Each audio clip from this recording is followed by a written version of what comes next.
Hey everyone, Whitney Clark. We are live on Facebook in an area just about near Silverbell and Camino del Cerro, where crews responded to a swift water rescue this afternoon. I'm joined now by Captain Brian Keeley with Northwest Fire.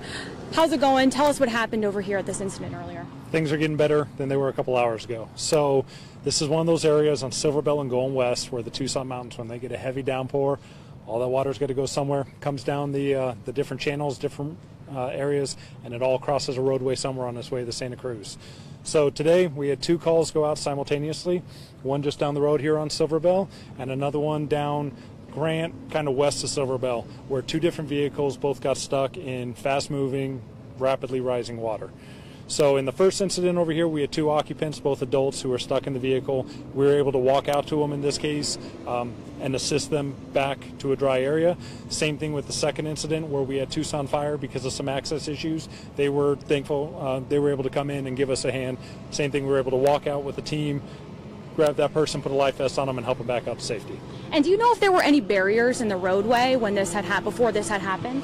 No, so when I responded to this first scene, when we were first getting here, there was the barriers up at El Camino del Cerro, but this is a heavily populated area, a lot of residential streets. So just because they're up at the major roadways doesn't mean someone's not coming out of a neighborhood street and is unaware. So it's hard to tell what happened in this situation. I've been able to talk to those who were rescued, but it seems like it caught them both off guard. And you don't know how much water was in the roadways. You kind of already mentioned this at this point when the cars got stuck. Right, so on the second vehicle, the one farther to the south, even when I got to that one, which I got to later than this one, there was still water up above the wheels. So that one definitely had some significant water. This spot's unique. We've seen this more than once in this area, where the car gets stuck in fast-moving water and it actually pushes them up to a high spot in the road, and then they're stuck between two different streams coming down. So in both cases, it's not just about the vehicle getting moved, it's that the vehicle gets flooded or the engine compartment gets flooded and the vehicle dies and they're unable to drive it out. So they do the smart thing, which is stay put and wait for help to come. So that was wise on both their parts, just to allow the help to come to them. So what do you want drivers to keep in mind this monsoon as they're driving around town? It's the hardest thing for all of us, and it's patience. So even as we've been standing out here, we get a lot of people ask, how long till it opens? How long till I can get home? Is there another route?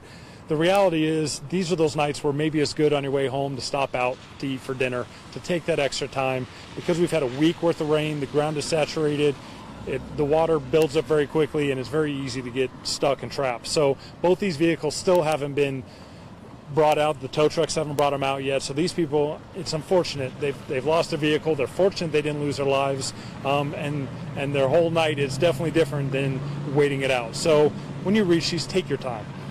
We use a lot of the terms, but when in doubt, find another route is the one I like to use. Take your time. Okay. And from where we are, the swift water rescue happened just beyond us. Is that area clear at this point? It's kind of hard to tell. Yeah, it's hard to tell from here. They had us blocked off here a little bit farther back. They have opened up the roadway in both directions. As you get farther to the south, Silverbell will be opening up because the infrastructure is a little bit better, but as you get into the neighborhoods, we're definitely going to see more delays. Those delays can definitely last later into the evening. So if you live Sweetwater area or off El Camino del Cerro, take your time, be safe going home. Okay, anything else you want to remind people that might be watching? Just as we're going in tonight, when it gets dark, it is that much harder to judge the roadways. So, you know, if you're in an area you're familiar with, you know what tends to flood sooner than later. But if it's an area you're not familiar with, take your time, turn around and go somewhere where the roadways are a little bit better. Okay.